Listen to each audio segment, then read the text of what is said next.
Hello everyone, I am possible class में आप सभी का स्वागत है। तो यहाँ पे हम लोग नेक्स्ट चैप्टर के बारे में डिस्कशन करने वाले हैं। एवरी ड्रॉप काउंट्स, मतलब जो भी बारिश की बूंदें होती है वो बहुत ज़्यादा इम्पोर्टेंट होती है। ठीक है, तो घड़ीसार नाम का एक प्लेस है जिसमें जहाँ पर सार का मीन्स होता है लेक। ओके, तो ये जो स्टोरी है ना, ये जैसलमेर की स्टोरी है। जैसलमेर सबने नाम तो सुना ही होगा। तो ये जो है राजस्थान में है। तो जैसलमेर में बहुत कम बारिश होती है, very little rainfall, once in a year और समटाइम्स नॉट इवन दैट। साल में एक बार ही बारिश होती है जैसलमेर में, या तो फिर वो भी नहीं होती है।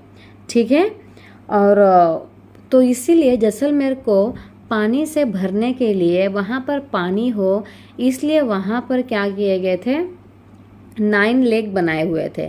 ठीक है, पर उसमें पानी कहाँ से आए, क्योंकि जो 9 लेक्स थे ना वो सारे सूखे ही पड़े हुए थे। ठीक है, तो इसके बाद एक ऐसा लेक बनाया गया और उस लेक को सारे 9 लेक से जोड़ दिया गया।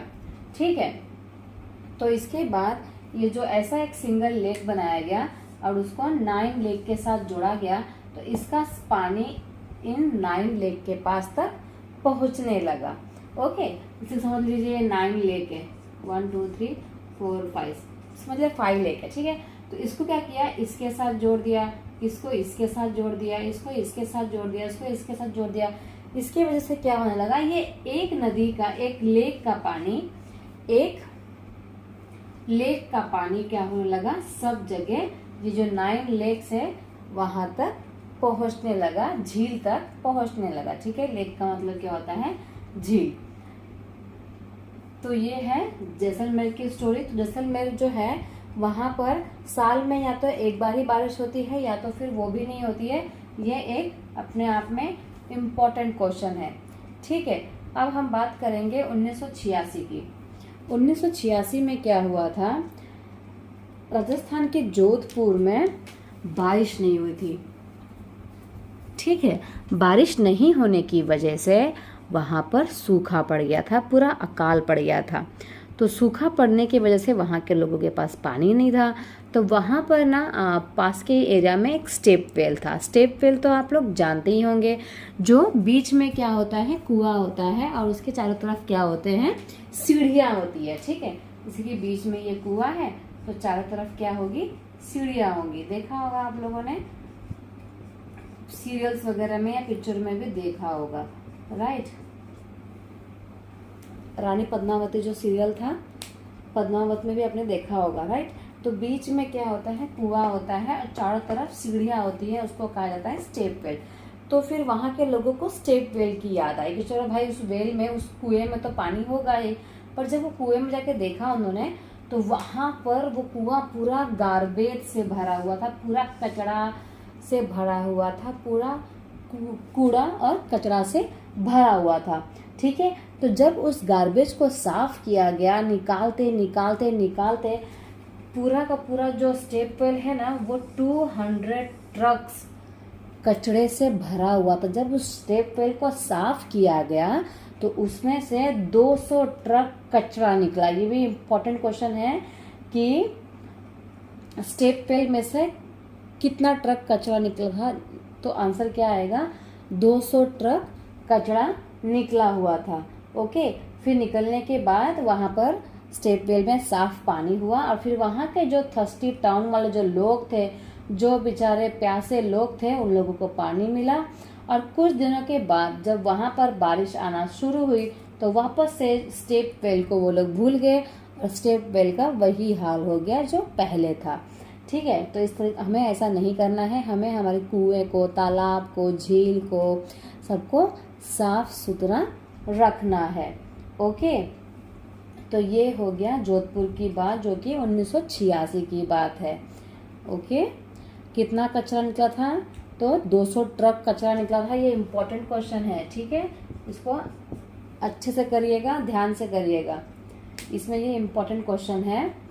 और इसमें ये जैसलमेर वाला इम्पोर्टेंट क्वेश्चन है कि कितनी बारिश होती है भाई वहाँ पे, तो वहाँ पे साल में एक बार होती है या तो फिर वो भी नहीं होती है। ओके, चलिए अब आगे देखते हैं। अब हम पढ़ने वाले हैं मॉस्किटो के बारे में, मच्छर के बारे में, ठीक है। तो मलेरिया जो है वो मच्छर के काटने से होता है। तो कौन सा मच्छर काटने से होता है? फीमेल एनोफिलिस मॉस्किटो, ठीक है। फीमेल एनोफिलिस जो मॉस्किटो है, इसके काटने से क्या होता है? मलेरिया होता है, ठीक है। तो ये क्या है? मच्छर है जो कि मादा मच्छर है। तो फीमेल एनोफिलिस मॉस्किटो काटने से क्या होता है? मलेरिया होता है। मलेरिया का फाउंडर कौन है? तो रोनाल्ड रॉस, ठीक है। मलेरिया के फाउंडर कौन है? Ronald Ross. इसका जो मेडिसिन है ना, तो ये क्या है?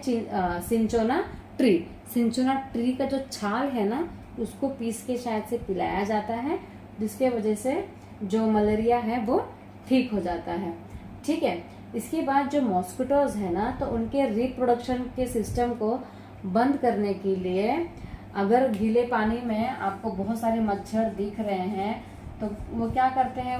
उस वक्त रिप्रोडक्शन का काम करते हैं, ठीक है। तो आपको कहीं पे भी गीले पानी में बहुत सारे मच्छर दिखे, तो आप उसके ऊपर क्या करें? बहुत सारा तेल डाल दें। क्या डाल दें? तेल। कोई भी तेल आप ऊपर से डाल देंगे ना, तो क्या होगा? अंदर जो है ना, सारे मॉस्किटोज जो है वो मर जाएंगे। तो इसमें क्या होता है? तेल डालने से जो ऑक्सीजन का जो लेयर होता है ना, ऑक्सीजन जो होता है वो अंदर पास नहीं हो पाता है, जिसके वजह से सारे जो मच्छर होते हैं वो रिप्रोडक्शन सिस्टम को नहीं कर पाते हैं और मर जाते हैं अंदर ही, ठीक है। तो जो मॉस्किटोज होते हैं, उनके रिप्रोडक्शन सिस्टम को, प्रजनन की जो प्रक्रिया होती है, उसे रोकने के लिए आप तेल का इस्तेमाल कर सकते हैं। तेल क्या करता है? ऑक्सीजन को अंदर जाने से रोकता है, जिसके वजह से जो मच्छर है वो अंदर ही मर जाते हैं, ठीक है। तो ये सारे क्वेश्चन इंपॉर्टेंट है, उसमें से कोई भी एक एग्जाम में आ सकता है, तो आप ध्यान से पढ़ेंगे। तो फाउंडर ऑफ मलेरिया कौन है? रोनाल्ड रॉस, ठीक है। इसका मेडिसिन कौन सा है? तो सिंचोना ट्री। सिंचोना ट्री का जो छाल होता है वो यूज किया जाता है मलेरिया पेशेंट के लिए। कि कौन से मच्छर के काटने से होता है? तो फीमेल एनोफिलिस मॉस्किटोज, ठीक है। फीमेल एनोफिलिस मॉस्किटो काटने से होता है। और रिप्रोडक्शन को रोकने के लिए क्या करना चाहिए? तो तेल डाल देना चाहिए ऊपर से, तो रिप्रोडक्शन जो है वो नहीं हो पाएगा। ओके, चलिए अब आगे देखते हैं।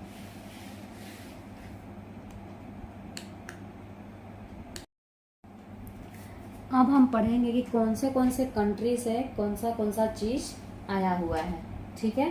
तो यूरोप से क्या आया हुआ है? कैबेज एंड पी, ठीक है। कैबेज मतलब कि पत्ता गोभी, और पीस मतलब कि मटर। तो ये जो दो चीजें हैं वो यूरोप से हमारे कंट्री में आया है। हमारे कंट्री में पहले ग्रो नहीं होता था, ठीक है। इसके बाद साउथ अमेरिका से क्या आया हुआ है? तो साउथ अमेरिका से आया है ग्रीन चिली, जो हम लोग हरी मिर्च खाते हैं ना। तो ये जो ग्रीन चिली है ना, ये कहाँ से आया है? साउथ अमेरिका से आया है। जो हम लोग टोमेटो खाते हैं, सब्जियों में डाल के मजा लेते हैं, ये भी कहाँ से आया है? साउथ अमेरिका से आया है। ये जो पोटैटो है, जिसको खा खा के हम लोग सब मोटे होते जा रहे हैं, ये भी कहाँ से आया है? साउथ अमेरिका से। तो आप लोग सोचते होंगे तो क्या ये सारे जो वेजिटेबल्स है वो अपने आप चल के हमारे इंडिया में आ गए? तो जी नहीं। जो भी ट्रेडर्स होते थे, जो भी अमेरिका यूरोप के जो ट्रेडर्स होते थे, जो व्यापारी होते थे, हमारे भारत देश में व्यापार करने के लिए आते थे, उनके थ्रू उनके किसी बैग में चिपक गया, या वो खुद यहाँ पे खाने के लिए लेके आते थे, उसके थ्रू जो उनके कुछ अवशेष है वो हमारे इंडिया में ही रह गए, जिसके वजह से ये सारी चीजें जो है वो हमारे इंडिया में ग्रो होने लगी, ठीक है। इसके बाद अफ्रीका से हमारे कंट्री में क्या आया? ठीक है, तो अफ्रीका से हमारे कंट्री में क्या आया? कॉफी। बहुत लोग बहुत प्रेम से कॉफी को पीना पसंद करते हैं। तो जो कॉफी बीन्स है ना, वो अफ्रीका से हमारे कंट्री में आया। जो हम लोग भिंडी खाते हैं, मेरी भिंडी तो फेवरेट है, तो हम लोग ये जो भिंडी खाते हैं वो भी कहाँ से आया हुआ है? अफ्रीका से आया हुआ है। तो ये इसमें से भी एक क्वेश्चन एग्जाम में आता ही है कि यूरोप से क्या आया है, या साउथ अमेरिका से क्या आया है, या अफ्रीका से क्या आया है। इन तीनों में से एक टॉपिक एग्जाम में आता ही है। ठीक है, तो आप लोग इसको ध्यान से पढ़िएगा, ये इम्पोर्टेंट वाला टॉपिक है। चलिए अब आगे देखते हैं।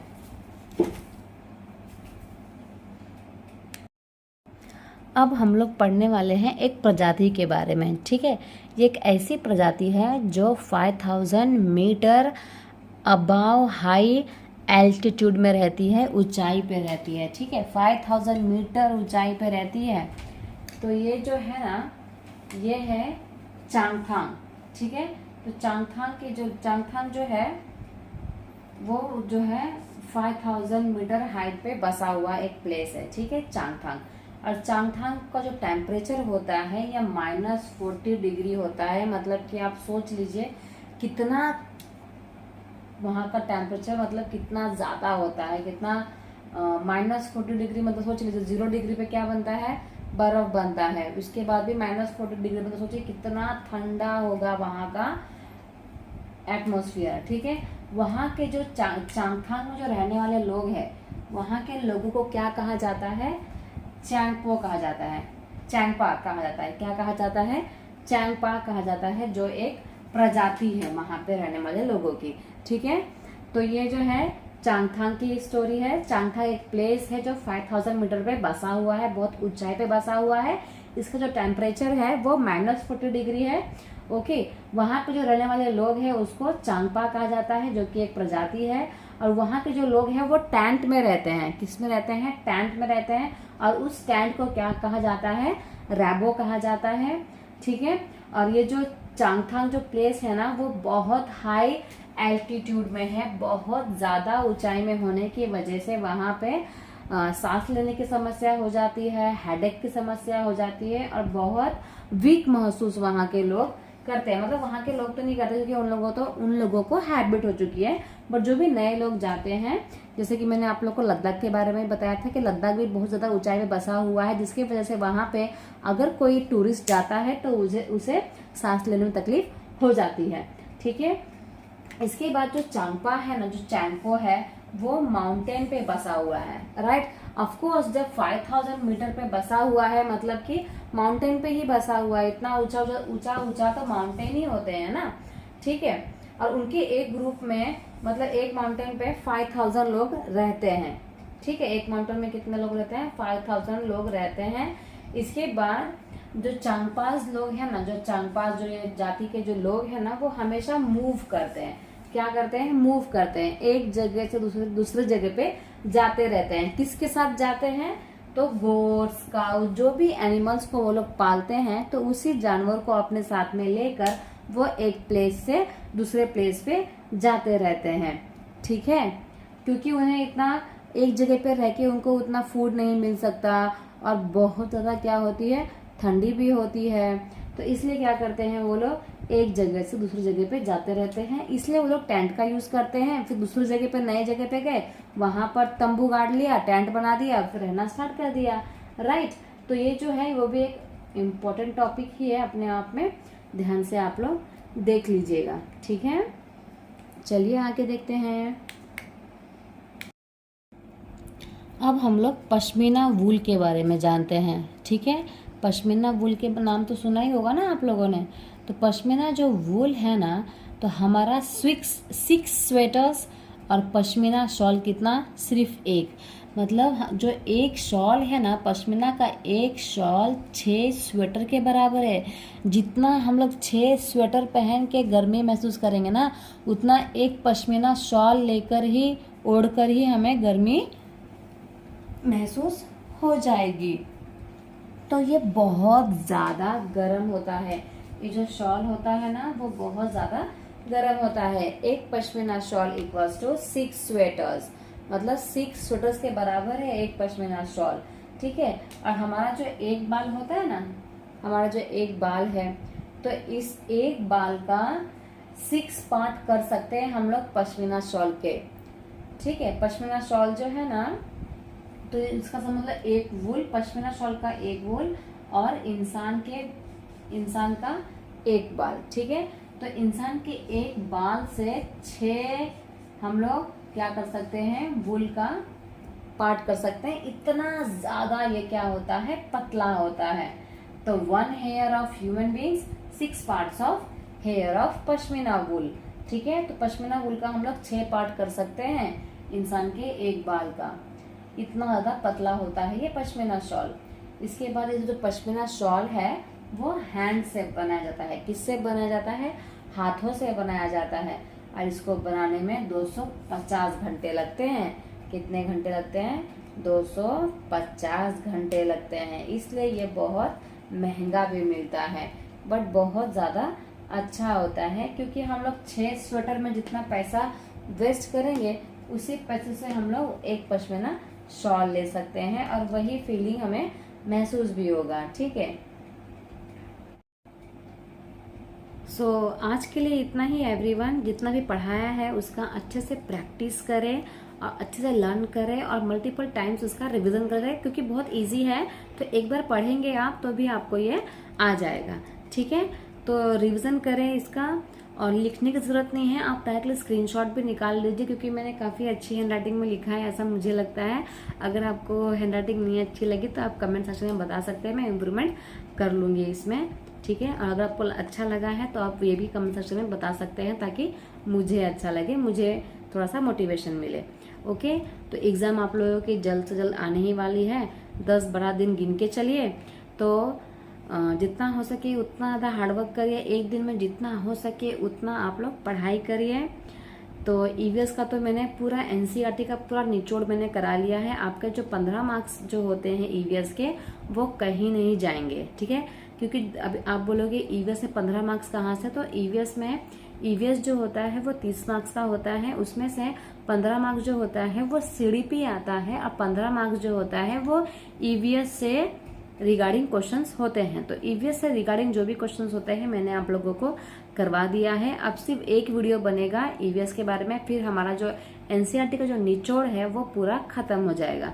ठीक है, इसके बाद हम लोग सीडीपी करेंगे। जितना जल्दी हो सके उतना फास्ट हम लोग करेंगे, क्योंकि एग्जाम भी जो है वो आप लोगों की पास में आ चुकी है। काफी मतलब ज्यादा दिन नहीं बचे हैं। ठीक है, तो अभी रात के बजे हैं 1:30 और मैं 1:30 बजे आप लोगों का वीडियो बना रही थी, तो इसलिए एक लाइक तो मुझे बनता ही है। तो फिर आपको लोग को झूठ लग रहा है तो मैं आप लोग को टाइम बता देती हूँ। तो आप देख सकते हैं कि टाइम कितना हुआ है, 1:20 हुआ है, और मैं जग के आप लोगों का वीडियो बना रही हूँ। तो आज मेहनत करूँगी तभी तो आगे जाके फल मिलेगा ना इसका, तो इसीलिए मेहनत करते रहेंगे। वीडियो आप लोगों को अच्छी लग रही है तो प्लीज़ आप कमेंट में बताइए कि वीडियो अच्छी है, और अगर नहीं अच्छी लग रही है, मुझे क्या इम्प्रूवमेंट करना है, तो आप प्लीज़ मुझे अपने सजेशंस कमेंट बॉक्स में डालिए। अच्छे भी डाल सकते हैं, आपको नहीं अच्छा लगा तो बुरे कमेंट्स भी डाल सकते हैं, ताकि मैं अपने वीडियो में इम्प्रूवमेंट लेके आ सकूं। ठीक है, क्योंकि ये जो चैनल है मैंने 1-2 दिन के लिए नहीं बनाया है, मैंने लाइफ टाइम का सोचकर बनाया है। तो मुझे बहुत सारे इम्प्रूवमेंट्स करने हैं, क्योंकि मैं अभी न्यू हूँ इस फील्ड में, तो मुझे इम्प्रूवमेंट करना है अपने आप में। तो आप मुझे बताएंगे तो मुझे ज़रूर समझ में आएगा। मैं खुद मेरे वीडियो को कम से कम 2-3 बार देखती हूँ, पर मुझे भी समझ में आता है कि मुझे कहाँ मैं गड़बड़ी कर रही हूँ। पर अगर आप लोग भी मेरी हेल्प करेंगे मेरी गड़बड़ी ढूंढने के लिए, तो मैं काफ़ी अच्छा कर सकती हूँ। ठीक है, तो thank you so much everyone. अच्छे से पढ़ाई करिए, जितना पढ़ा है उसका रिविज़न करिए। अंत तक वीडियो देखने के लिए आप लोगों का बहुत बहुत धन्यवाद। Please subscribe my channel and do like, comment and share. Bye everyone, good night, take care.